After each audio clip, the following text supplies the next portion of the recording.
Hi,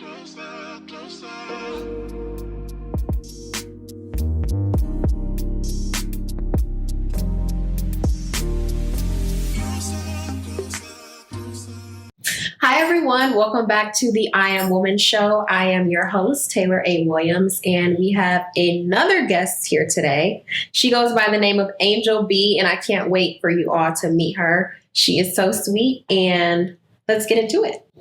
Hi. Hi. How are you doing? I'm great. Thank you for having me here. Of course. Thank you for coming. I appreciate you being here. Thank you. So let's hop into things. So who are you? Who is Angel B? Behind all the lights. All the lights. Angel B is just a girl. I love that. From Brazil. Yeah. A dreamer. A focused person, that persistent. Yeah. That fights and go after her dreams. I love that. Okay, so let's start from the beginning. So your love for music, did that stem from your parents? Tell me a little bit about that. Yes, Brazil is a really cultural country. We have so much music there and dance. My daddy loves music. So I grew up listen to music, MTV music videos. Would be the whole day at the house, literally music. And that's how I grew up, and that's my love. So I started dancing really young and singing, I danced lambada back then, samba, just as natural, everybody dancing parties. So that was just natural. And the love of music is just grew and grew until I was that's what I want to do. So growing up around the culture in the house, you danced and my daddy loves rock. Music. So I grew up listening rock music and pop music too, popular music. My mom's side is more samba, it's more like the Brazilian. Nice, I love it. I want to do some classes. I gotta find the right. I know they have it here in LA somewhere, so I gotta do one. Yeah, for sure, because I need to I can teach you. Yes. Yeah. So what are some of your earliest moments in your childhood engaging in dance and music? At 4 years old, I have a videotape. Was my birthday. My dad built a spaceship for me. Was a TV host in Brazil. Her name is Xuxa. I loved her. She was for kids. Was a TV show for kids, and she would always come from this spaceship. So my dad built that, and I was dressed in exactly like her. Had a microphone, and I come to the stairs. I get off the spaceship with the smoke. Yes, it's a whole theatrical show. Yes, my daddy always made the stage for me. Oh my god! So that's really funny because I was 4 years old, and I come down the stairs and I'm dancing and I'm telling people, "You stay there, you stay here," in the corner. Yes. So from young, you were just this is that girl. This is what I'm gonna do. Oh my gosh, I love that. So a spaceship, that's so cool. And so it was nurtured from such a young age that you were just this is my love, this is my talent. Yes, and in Brazil at that time, wasn't something that you could imagine, right? Okay, being a singer wasn't a career. It was not something that was touchable, right? It was something just far away. So my mom saw that I was artist in some form. They didn't know what to do, so they started putting me in a commercial agency. Okay, cool. So I started doing runaway shows, competitions. That's how it started. I did gymnastics. Okay, In sports, I love sports. So that's how it started. In my first job, I was really young. I was 9-10 years old. I was a mannequin of a brand in Brazil. Wow. I would go there. They would make the outfits, my size. Yeah. The sample size? Yeah, the sample size. Yeah. That was my first job. Oh my gosh. So from young, you were kind of taught to really go out there, really hustle and hard work. Yes. Oh my gosh, I love that. That's so cool. So how did you manage to stay motivated despite any financial challenges that maybe came up, like growing up within, a country like Brazil? How did you manage that?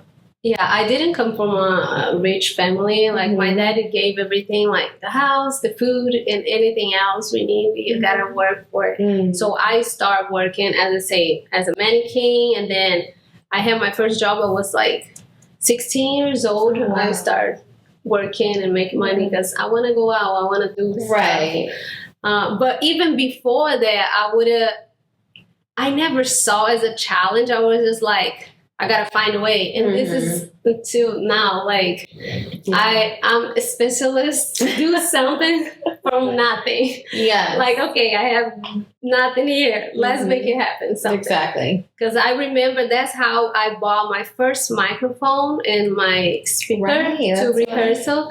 Was I made parties with my friends. My dad, he used to work in a company. They had like a big place that whoever worked there could rent for cheaper. So we rent that. I sold the tickets and then the drinks. I love it. And then I paid the place. We paid the drink, and I still had money left. So I bought my first microphone, my speakers, and that's how I started rehearsing and singing. Yeah, and so they kind of saw like you were a young entrepreneur and just like trying to really pay for the music, lessons, and it's so cool.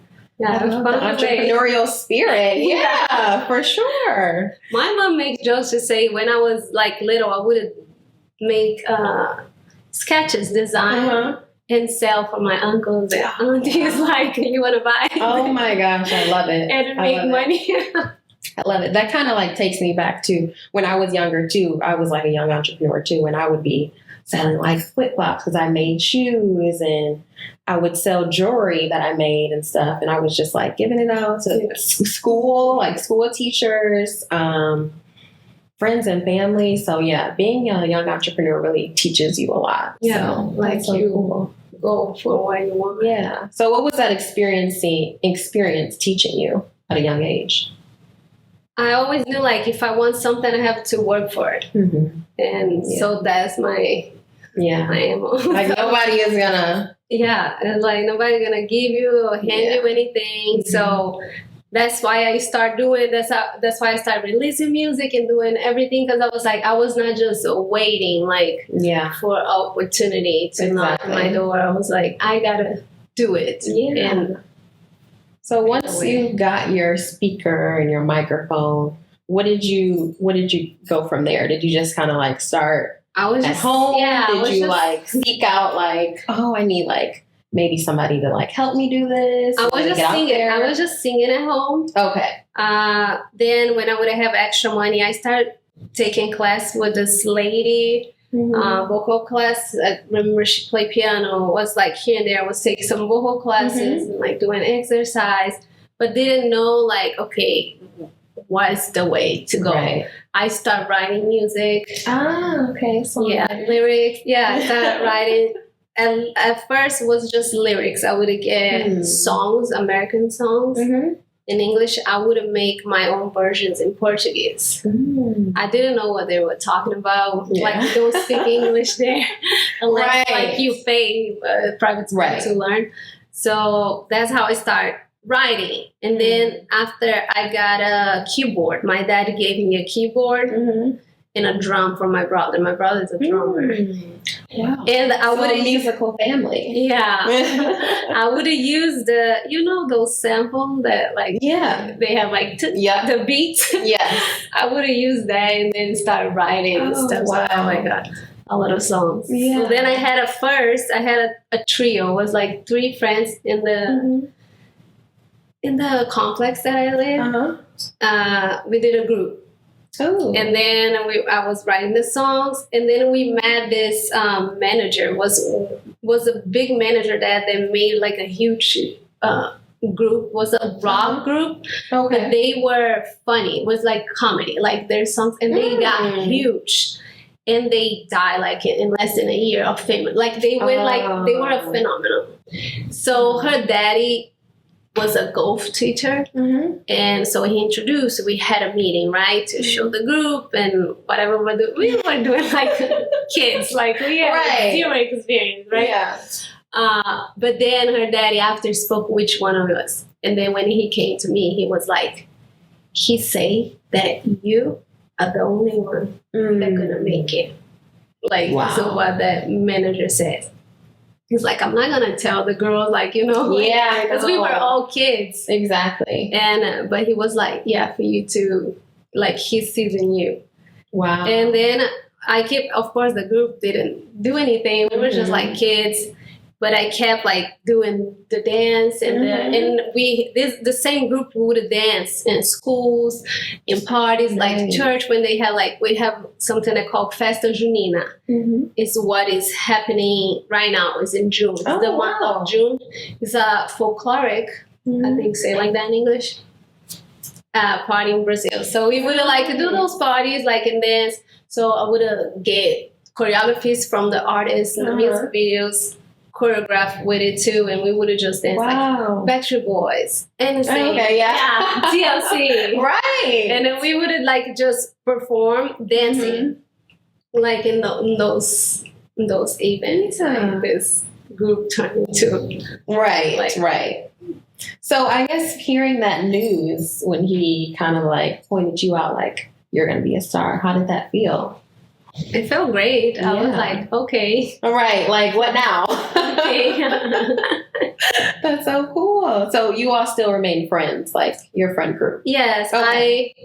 We don't have much contact, but we like on Instagram, like one of the girls, like the one that the daddy spoke with me, you know, the family lives in Canada. She's in Brazil. We just met 2 months ago when everything happened with my dad. She came. So, but everybody doing something different. I'm the only one that's oh my gosh. And it's like, if he would have known like where you are now, he would have been like, oh, I knew it. I knew it right then. Maybe should have looked for him. I know you should on Facebook or something. I mean, I'm sure he'll pop up. So, yeah.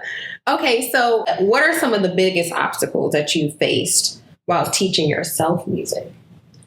I think the guidance. Because when you do on your own, you don't know if you're doing right. Yeah. You're just kind of like... You're just doing it. And then I did some vocal lessons. We didn't have YouTube back then like that. Right. So, and then later on, I had another teacher there in Brazil, Mara, because I was working with another artist and she taught me some exercise, but it's not like, if it's not consistent, like I never had a mentor. Okay. I was just like learning and on your own, on my own as you went, right? Yeah. Okay, nice. And did you ever like seek a mentor out eventually when you were like, okay, I'm at a point where I kind of know things, I kind of know who's who in the industry? I think it was more like the producer that I started working. In Brazil when I started doing, because then I had another girl group. Later on, I think I was already 15, 16. In high school. So we had a girl group that called Ablaze. Ablaze. Oh, wow. We were 4 girls, and we had a producer and songwriter. He was the one writing the songs. And we would do, it was like R&B, rap, and because I always was the one dancing, because I was dancing at the time, so I was already in a hip-hop crew. I would sing and be the one rapping. Wow. So you're doing both. I was the one. Oh my gosh. Doing that. So that was a good learning too, like with the girls, but then the group fall apart because everybody wants something. I was going to say, why is that? That's so many girl groups. Danity Kane, Destiny's Child, like, is it just too many personalities, do you think? We're still even friends. In today's like industry. Yeah, we're still friends. It's just the moment too. The producer, he wasn't like rich or anything. We didn't have like a investor. Yeah, he was trying. We just have a demo. I still have like the CD with the picture.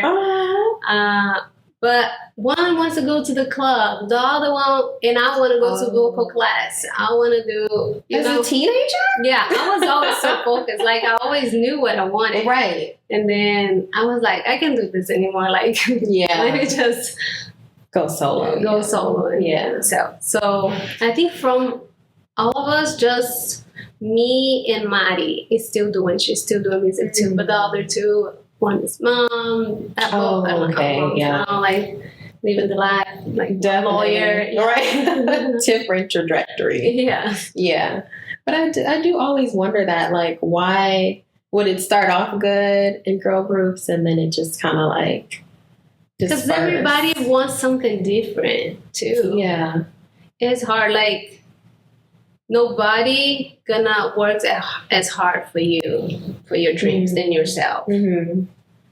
And then people just want different things. And I used to think too, like, certain people would want, the spotlight. Like, everybody can't necessarily have the spotlight, but yeah, but wasn't anything like that. Like, good. Yeah.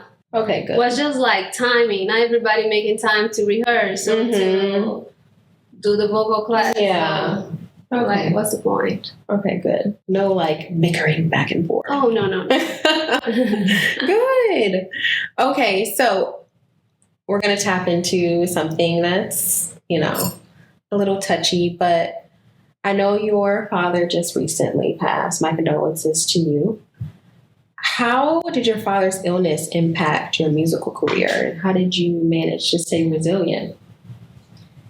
I was little when my daddy had leukemia, so we went like really a hard time at home. Mm-hmm. So my mom wasn't there a lot of the times. They were in the hospital, so my grandma was the one watching us.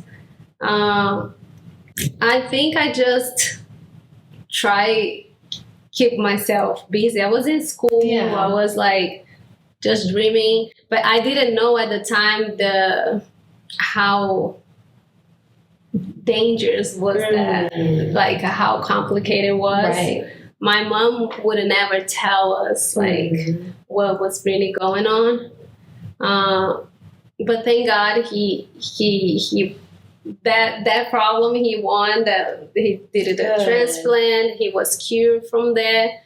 But it was a really hard time. I feel like none of us had the attention at that moment because we weren't the priority. Right. So, but I put myself in the dance and the music and the things I want to do and keep going. My dad was my fan number one. So he always supported and even after he was cured of that, he was always going to the shows. He would travel if I was performing with the hip hop crew, for example. So he was really supportive. Yeah.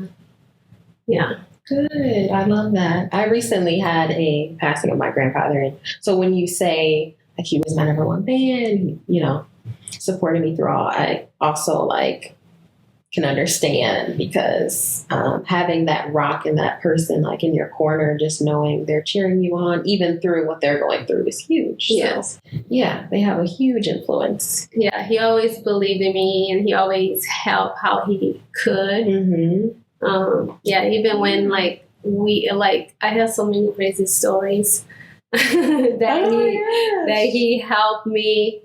This is still in Brazil. When I was about to do my first music video because this producer came. Oh, we gotta do this. Yeah. He met me in the school I used to teach. I have this, and he showed me an MTV contract. He's like, "Look what I got for you. Now we just have to make the video. That's the song, my first song called Money."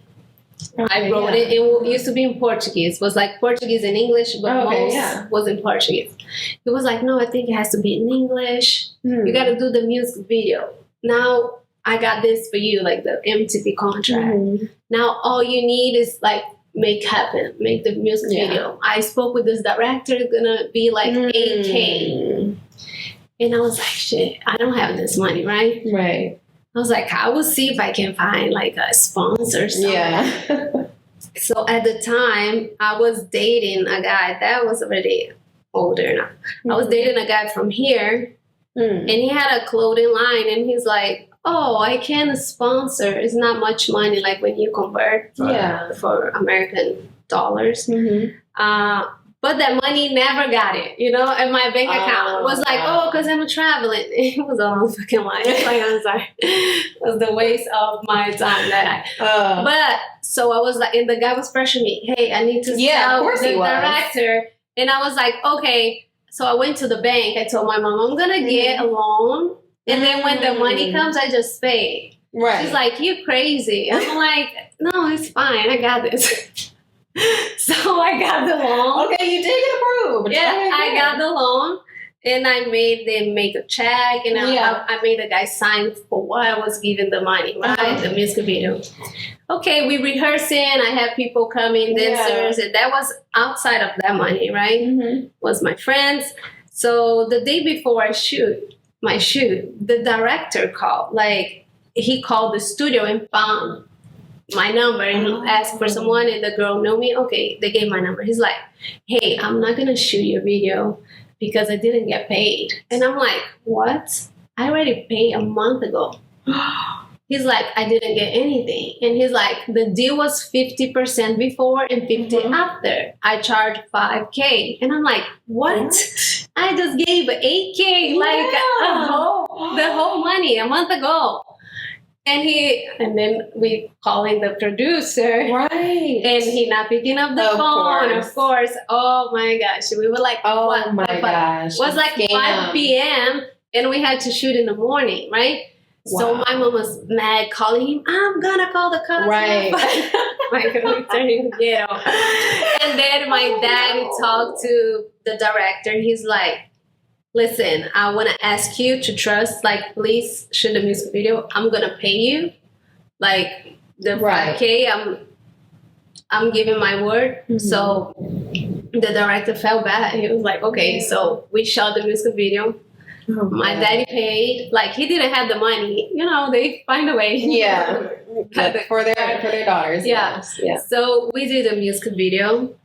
And then after I got the music video, I was like, okay, now this shit's gonna be on MTV. Right. Because I did for that reason.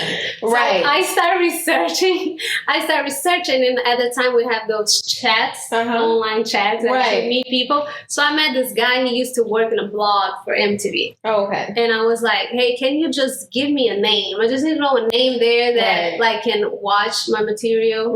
So he gave me the name, and I went to MTV with my tape. So I went to MTV, and for the security, I was like, hey, such and such asked me to come here. I need just to give this for him so he can evaluate and see my work. And he was like, okay, let me call upstairs. I was like, oh shit. So he went there. Cool. Yeah, because they didn't know. They didn't know like who was coming. Yeah, I didn't know them. So he called upstairs and he was like, hey, he's not there, but his assistant is there. He's asking for you to go upstairs. And I was like, okay. I got this. Let's do it. So I went upstairs. And I remember the guy's name was Gabriel. So I was like, hey, such and such, your boss asked me to bring this for him so he can watch and see if it can be on MTV. He's like, oh, no worries, we're going to watch it. Give me your contact. So he got my contact, my email, my telephone, and I will get back to you. So after like a week or two, I got an email from Gabriel saying hey, your music video is going to be released on MTV this day, this time. I was like, success. Yes. And I swear I did that today, like by myself. I went there, like, yo, my daddy drove me there. Like, look, at that point, you got to make it happen. You got to say something. Exactly. And the video was released on MTV, and then so you had like a little watch party. Yes, and they had like playing. It wasn't the prime time, nothing like that, because you know you got that spot is pretty. So, but they were playing out just one time. They were like was playing on MTV. But at the time, I didn't knew the industry. You know, like I didn't know anything. And I had a manager, so I didn't leverage that moment. I didn't have a PR. I was just gonna ask. Yeah, I didn't have a PR. Didn't have anybody. So it was just there on MTV. I put it on YouTube and it was there. And Just something you could say that you did. That I did. Yeah, but it made for a great story. Yeah. And the funny thing is that after God works perfectly, right? Mm-hmm. After that, my daddy, some of the company that he worked at, he got sick. Mm-hmm. He got money from it. Oh, good. So he paid the loan. Like that, because I had the loan in the bank. Yeah. So, and it was right, like in that moment, it was like on that month. Oh, really? Like the shit came out, and then he gave me the money. Like it was all in alignment. Go pay that loan. He's like, that's a priority because yeah. And that guy, we were trying to put him in jail. Like the prosecutor find other cases. Did you sue? Or? Yeah, I sued him criminal because I was like, you're not gonna pay me. I know he already has spent the money. I'm like, I'm putting you in jail. Wow. Because it's like, who else did he do that to? You know, exactly. Like, we found a lot of people. The prosecutor, and then I moved here, so I couldn't go back and forth for the case. I think it kind of died out. Yeah. Yeah, but I was like, these people, they screw themselves up. They do. I'm like, I've had that happen to me actually with a few modeling gigs. Oh my gosh. I think I got conned out of, I think this was 800. So what they have you do is I guess they have this page or whatever. They have a place for you, you know, to come shoot. They have the photographer, they have the time. So you're like, oh, great. Like, you're looking at the site, like, okay, this must be legit. Like, talking to this person, I'm getting all this info. And what they have you do is, well, what this one had me do was go into a convenience store. And you know how they have those prepaid Visa cards? Uh-huh. Yeah. And so they have you do that. Then they say, oh, yeah, like scratch it off, send whatever type of picture to them. And I believe I did that. And I forgot, this was like years ago, but for some reason, I'm like not hearing back from them, you know, within like a reasonable time. And I'm like, okay, what's going on? Like, this seems a little sketchy.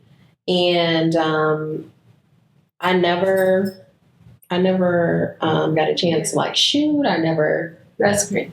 You know, I just money. The other one was like a fake check, what they do, and it seems legit. But then when you go like to the bank, it's like, oh no, this is fraud. What does people think? And like, it really pissed me off, like that they play with people's dreams and they take from people that don't have money. Yeah, like because you don't know if that person could have been like their last. Yeah, or, I didn't have the money. I went to get a loan. Exactly. Yeah, it's crazy. Yeah. So hopefully those people, you know, get what they deserve. Oh yeah, they will. Yeah, because that's just crazy. And it's probably getting even worse nowadays because it's so many different like programs and tools out there for people to. Oh, so every time, but I learned my lesson. Yeah, I did too. Till now, when people are like, hey, I want to help you, and come like with a prize, I'm like, no, thank you. Yes, because exactly. If I have to pay, I know who I go to. You should never really have to pay up front. No. Not that kind of money too. Yeah. So I learned too. Yeah. Anywho, but okay, so give us a little insight on your upcoming EP and your projects that you have. The project is already out. Okay, great. So tell me about it. Yeah, it dropped on April 26th. Okay, nice. Unfortunately, 6 hours after my dad passed, so he didn't listen to. In here, probably he listened there. Yeah. But yeah, so I dropped the first two singles, Riot and Worth It. So that's the vibe of the whole EP. And what inspired your EP? Was it people? Was it your hometown? To tell the truth, we're the director of the school I graduated from, 1500 South Academy. Yes. And I was doing some TikTok challenge, rapping, just playing around, right? Uh-huh. I was like, hey, actually, it was like, actually good. Right. I guess some people like to rap. I was like, are you kidding me? I'm not a rapper. Right. And he was like, no, you got it. Like, just do something. Yeah. EP. And I had some tracks that I was already working on it, some with lyrics. Mm-hmm. And I was like, I think I'm going to do something more like this in this lane, but mixed too with the R&B and pop that I like. So it's a mixture of like hip hop, R&B, and pop. And that was how it started. Like, okay, so let's go to this lane. I was like, because I have so many different songs before and different like genre of music, but I was missing something that I could really dance to it. I'm like, I'm a hip hop dancer. Like, I want tracks that we can do like hip hop choreography and get down to it. Yeah. So me and Chris Scott is the producer that worked with me, producer, songwriter. He's like, I'm gonna help you. Let's put this together. Let's record it. So we scheduled the studio. We were like every day recording. I have other collaborators too, like Vaughn, Joy, what else? Zay, Elijah. So I had other people like collaborating with us, and we made it happen. I love it. Congrats. Thank you. You're welcome. So do you switch back and forth at all with Portuguese and English? Yeah. Well, actually, for this EP, the first track we made a funk breakdown. So, but I still sing in English. But there's like a Brazilian breakdown. And the last song that we added is totally in Portuguese. The EP is like it's focused in the marketing here. I was paying attention to my data, and like who is listened to. Right. And most of my listeners are from United States. And like Europe. I was like, what happened, Brazil? I know, because I'm doing a lot of things in English too. Yeah. Okay. So I was like, let me do this style, this vibe. And I have one song that is in Portuguese. Okay, nice. That one. Sweet. And do you think you'll ever go back to maybe perform some of those songs? For sure. I'm working on that, like to go back home and do a whole promo there. Okay, nice. But yeah, I know I want to do a project focusing on Brazil too. But I wouldn't have to have the Brazilian producers, you know, like you have to work how the industry works there. Yeah. Like it's two different industries. So it's not because they work here, work there. It's just like you gotta learn both. So how is that going from working here in the US and then having to like also maybe like be in Brazil and work and I don't know, like I said, the audience are different, right? So just kind of like making sure that you're catering to both the US market and then the Brazilian market. They buy a lot from American culture. But the day-to-day people, like the mass, they listen a lot of Brazilian music too. Like lyrically it's different, like so it's a completely different thing, like the pop music there than what is here and what I want to do. So I have to find a balance, like how I can not lose myself and do something that they're gonna vibe with it too. Finding that sweet spot. Okay, let's hop into the choreography of Angel. So dancer at heart. Okay, and you also choreograph more so nowadays. So tell me about how that is. Like, do you choreograph your own music videos? I know you've worked with plenty of celebrities, so let's talk about it. I do choreograph for myself, but I always collaborate with other people too. Okay, good. Because I'm always like, I don't want to do this. And then I invite someone to do. And then I was always like, no, I'm going to do it. You know, like, I know how I want it. Exactly, right.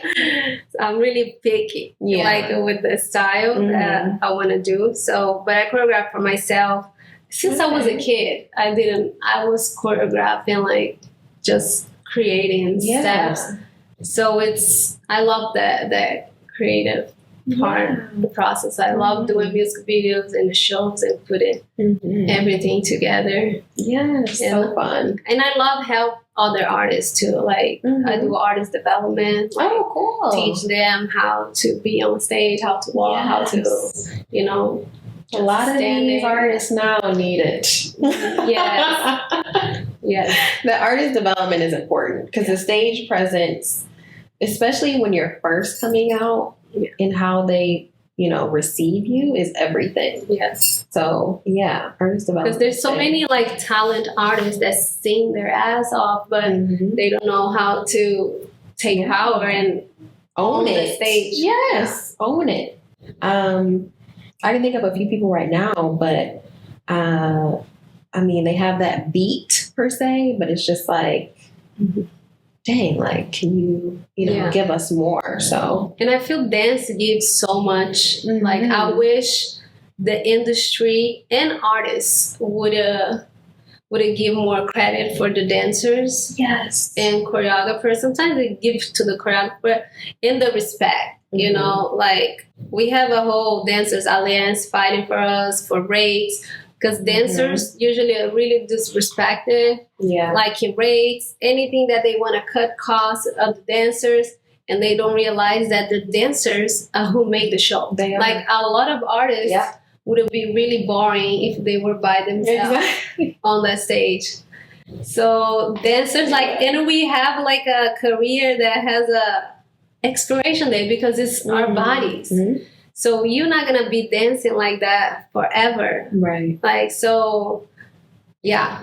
I hope that change. There's a few artists that really respect dancers and pay the rent, the right rates, that have physiotherapy, that take care of the dancers and give the credit. Because you see sometimes on Instagram, they're going to tag everybody else. Right. They never tag the dancers. Yeah. Like, it's really like... It's crazy. Why? Because they are literally the show. Yeah. In a sense. Like, the experience of the show. Yeah. I know a few artists that do really consider their dancers a part of, like, who they are as an artist. So I wish more artists...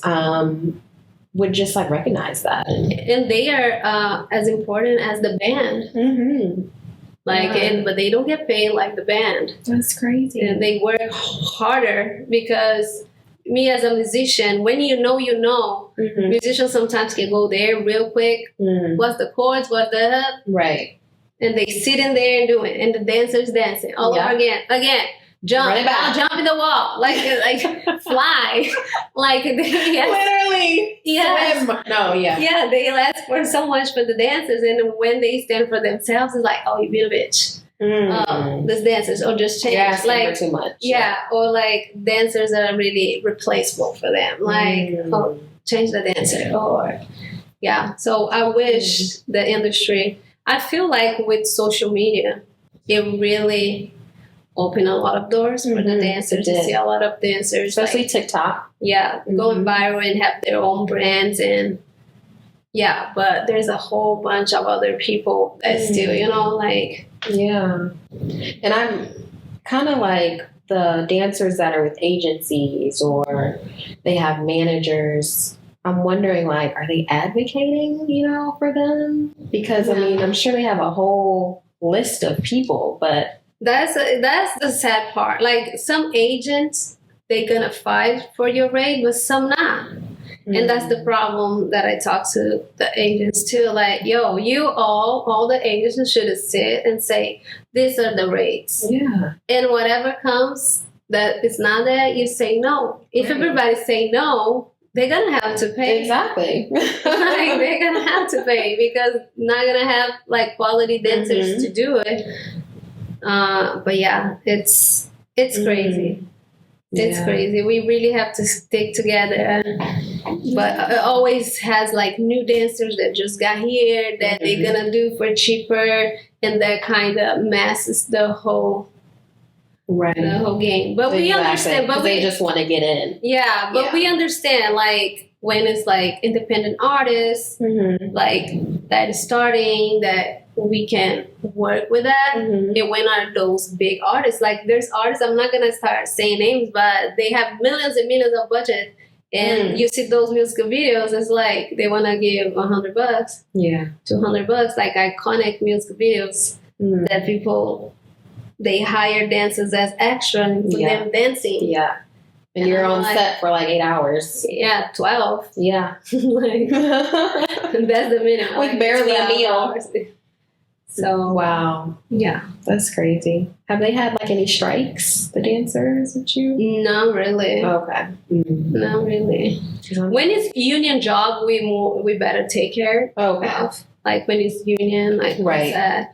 But most of music videos are like non-union. So yeah, that's a problem. Tours, I think they were trying to negotiate that. They're just. I think Justin Timberlake was one of the artists that really like got the contract, and because they didn't even want to pay the retainer, they want the dancer to be waiting, but they didn't want to pay. He was one of the people that like really take care of his dancers.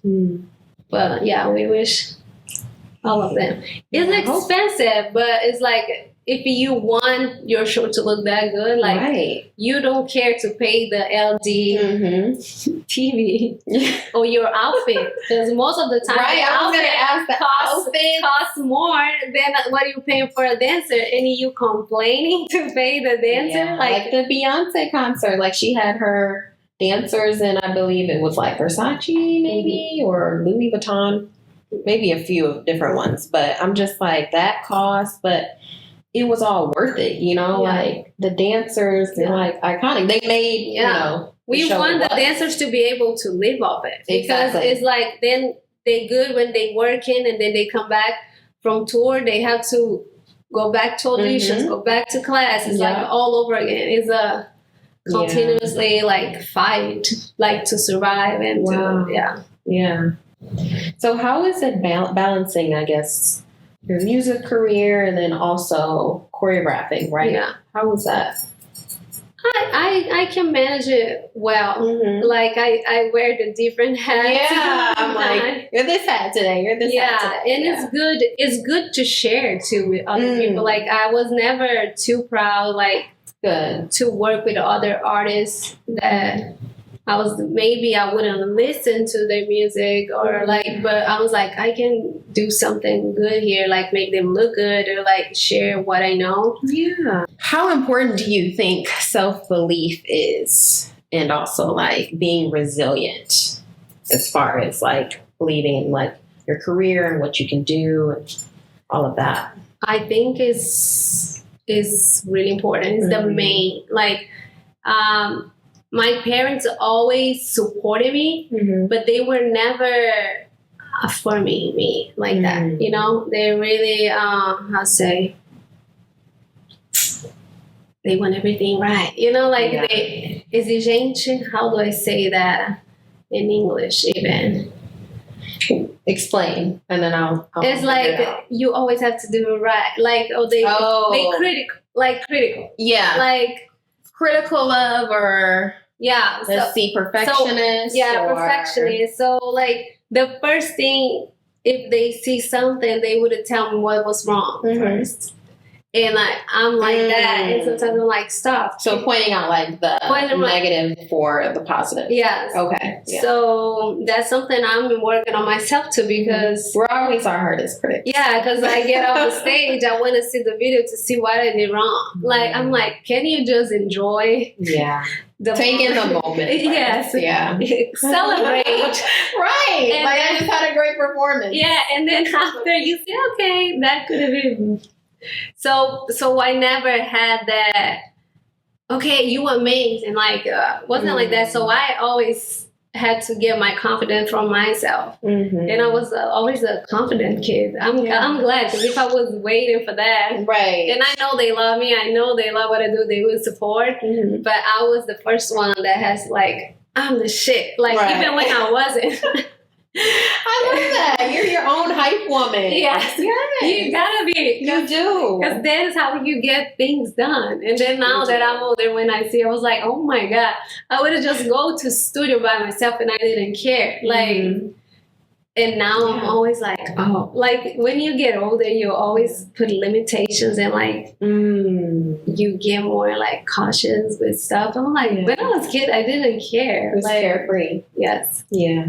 But yeah, I had to like, I think that's why I came this far because I was the the first one. Like I believe in myself, like, in the vision. Yeah, I love it. So no doubts, no nervousness, no anxiety. Yeah, no. Well, I love after, it. I know. Like after I moved to LA. Okay, yes. So tell me about that transition from Brazil to LA. I'm sure it was like a huge kind of like eye opener. Oh yeah, was crazy all the ways because in Brazil when I moved here, I was doing really good there as a choreographer and dancer. I was dancing like with major artists, traveling. I had my name there. I was one of the top hip hop girls in Brazil. Okay. Yeah. So if they want a hip hop choreographer, then your name came up. Was me.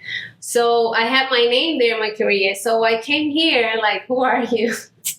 It's like a starting all over again. Yeah, I had to start all over again. And I was like, okay, I don't care. I think I did all the things I wanted to do in Brazil. Yeah. I want to come here and focus on the music. And that was the opportunity that came that made me move here, which was another lie. Was another scam. Oh my God. But here I was, and I was like, okay, let me try. So yeah, it was hard. It was hard in the beginning because then you go into audition. It's a whole different industry. In Brazil, people would call me for the jobs, right? And I was the one giving jobs to people because I was choreographing, so I would call the dancers. Here, I had to go to audition like 300 girls. And like, we didn't have the whole culture of makeup and get ready for audition like that. So I was like, what is this? And I got here, everybody naked, right? It was like an X Factor audition for Brian Freedom. And the girls like, brass, this and that. And I'm like, with my top and my leggings. And I'm like, what is this? I was like, okay, I think I have to do this. So next audition, I didn't read who was the artist, or I looked up the video. I saw some girls like with those leotard.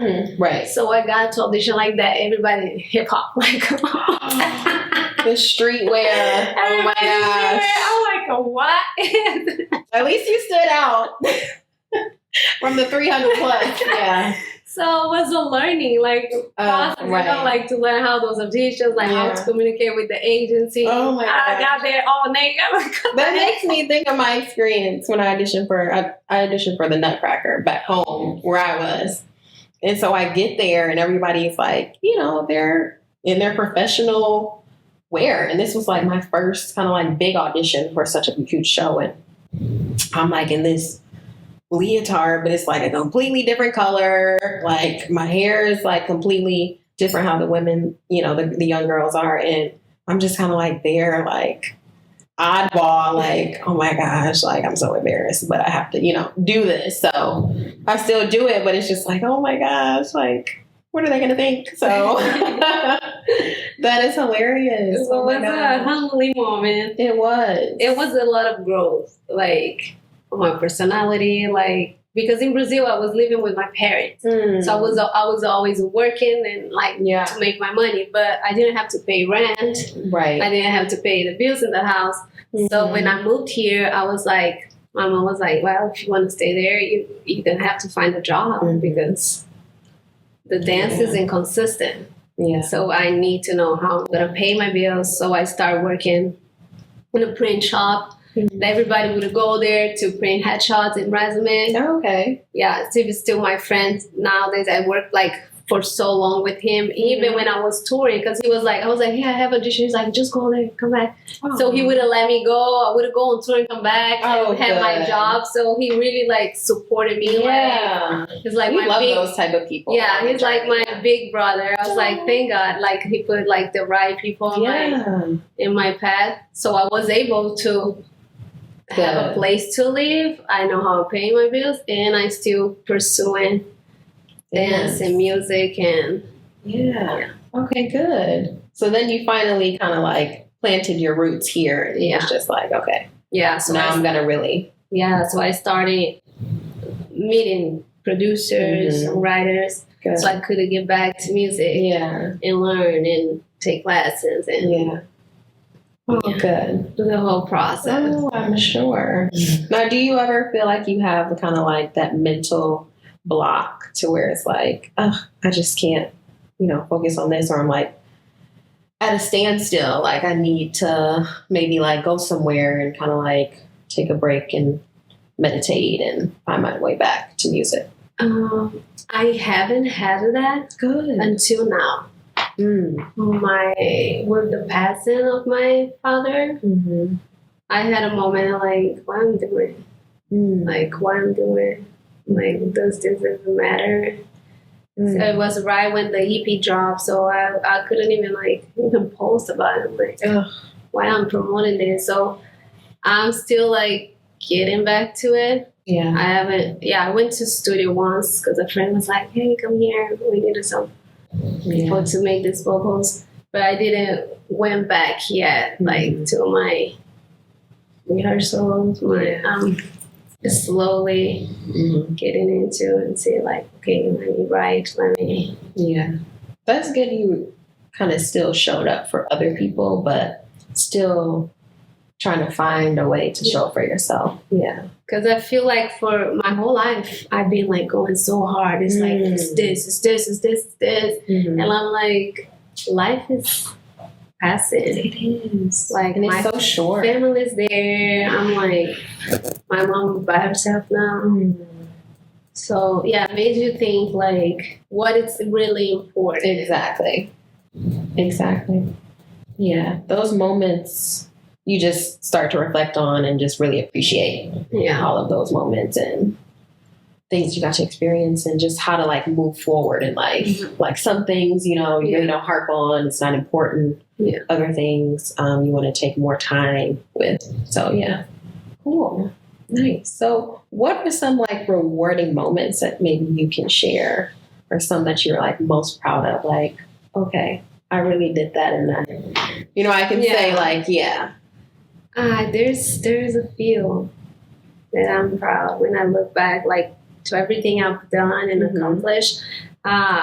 One of like that I love. Well, one was opening for Beyonce. I was in Brazil still, right? I was the artist. I worked there.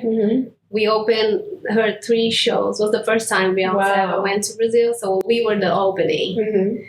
And I choreographed that and I danced there. So I watched like Beyonce, all the angles, everything. That was like was a nice moment. How was it working with Queen Bee? Oh, no, it wasn't with her. We didn't meet her. Okay, so you didn't get to meet her. Yeah, I didn't get to meet her. Like, the artist I was working, we opened for her, but was on her stage, like, all her band, like... Right, so you got to see, like... Yeah, we watched the show from, like, on the stage. Oh, like, nice. Okay, so that was really nice. Yeah. That was like, okay, we can do this, because we were watching the dancers, and then later on I met the dancers here, like... Cool, right, That was one of the moments. Another one was choreographing a movie. Dance movie from here. You got served Beat the World. Yes. Yeah. I choreographed that and I acted on that too. It's so cool. Acting there. Right, okay. Another one. So that was my first international job. And that's what actually helped me to be able to apply for my work visa here, because then I got the money from that work, and then I applied my work visa, my old one, to move here and everything. So sweet. that was fun. And then, of course, I had other moments here. Yeah. I think working with Snoop too was like really nice. I had flashback when I was like learning the first choreography. I was dropping like the music. When the music started in rehearsal, I was like, oh shit. I remind me like when I was in Brazil doing like dance battles and like dancing like and I'm like, yo, I'm dancing with an icon of hip hop. Right. Like wow. And then that's so cool. And I'm sure he's like chill to work with. Oh yeah, he's chill. Yeah. He's an old head. So I mean he's like, I've been doing this. Yeah. Oh my gosh, it's so cool. And I opened another one. Retiring from the dance. I opened for Maya. Yes. Her concert at Ep.8 Theater. I was one of the openers singing. Wow. And TLC was right before pandemic. I opened at Microsoft Theater at R&B Rewind. Was TLC, Donald Jones. Yes, so I was the greats. Yes. Yeah. So I opened that. I was like on that stage. I was like, yes. I love it. So what do you like more? What? What do you like more? Dance, music? Music. Yes. My music, but it revolves around dancing too. Yeah. So it's both. I start like dancing and go. It can't be right. It can't be one without the other, I think. Yeah. I wouldn't just be there sitting and singing. Right. Like, maybe a song, but like, like my whole brand and what I want to do with like the people I used to look up to, like Aaliyah, Janet Jackson, TLC is always like Britney, like exactly. It's the whole entertainment. That's what I like. I'm an entertainer. I love it. Entertainer encompasses it all. So, that's so cool. Now, how was the acting gig? Yeah, it was fun. Because in Brazil, I used to act. Oh, I didn't say that. Yeah. You didn't even tell us. Yeah, I never didn't really tell that. But I did a theater in Brazil. I went to some like theater shows, but I didn't focus as much. But I knew I could. Yeah. Even here, after when I met some director, they're like, "You're so natural." I'm like, "I get it." Like. That's how little do they know. Yeah, acting. I like play on TikTok. My acting, I play on TikTok. Oh my voice over there. Now, what do you like? Drama, comedy? I think comedy. Comedy, yeah. But the movie was nice. It was nice because I could relate. With the story. I feel like I never thought about I'm gonna be an actress because my personality, like if I don't believe, like I cannot lie. I don't think I would do something. If it doesn't like resonate with you, who you exactly. are. So but who knows? Hollywood, I'm here. Right. I'm like, let's put it up now. Yeah, let's put on a universe. Right. Speaking into existence. Yeah. Okay, so what do we have to look forward to? Do you have anything that we should maybe know about or that you want to share? Yes, EP. Go check it out. The EP. Go stream now. Go stream now. It's everywhere. There's some videos because now we're doing the visualizer type of content. So there's more coming. So for now I'm promoting the EP, all of the songs. I want to get to all of them. Okay, great. Yeah. I love it. Stream. Yes. Yeah. And where should they stream? Is it everywhere? Everywhere. Okay, great. Tidal, Apple Music, Spotify, Amazon Music. Okay, perfect. YouTube. I love it. Yes.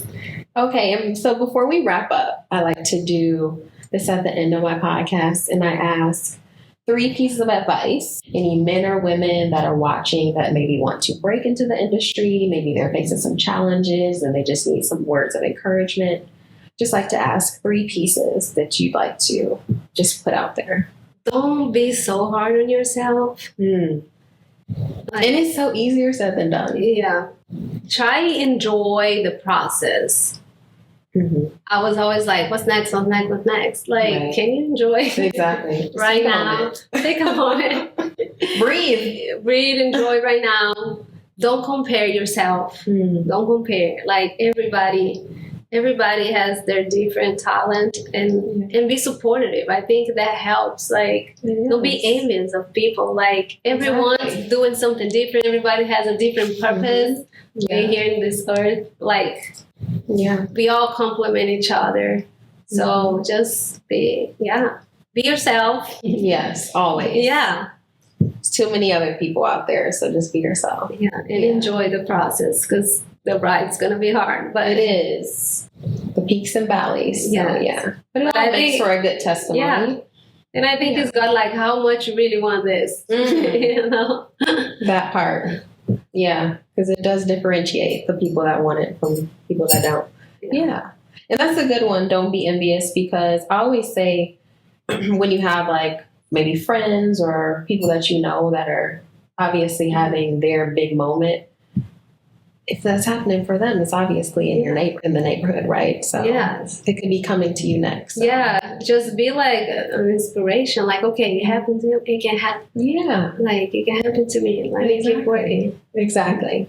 Keep working. Be yourself. Yes. So where can they check you out? Please share your information, your handles, any of that. Everywhere at Angel B Official. Great. Instagram, TikTok, Facebook, all of that good stuff. There's my website too, www.angelbofficial.com. Amazing. So, you can check out some of her comedy on TikTok. Okay, sweet. I love this conversation. Getting to know you more. This was amazing. Yes. Might have to have you back. Oh, yeah, I'm down. Yeah. Definitely check out her music videos. Yes. She's choreographed so many greats, so I love it. Yeah. Thank you for having me. Of course. Thank you for being here. So thank you so much for tuning in. We hope that you enjoyed this episode with Angel B. And you can check us out on all platforms and stay tuned for the next episode. Bye.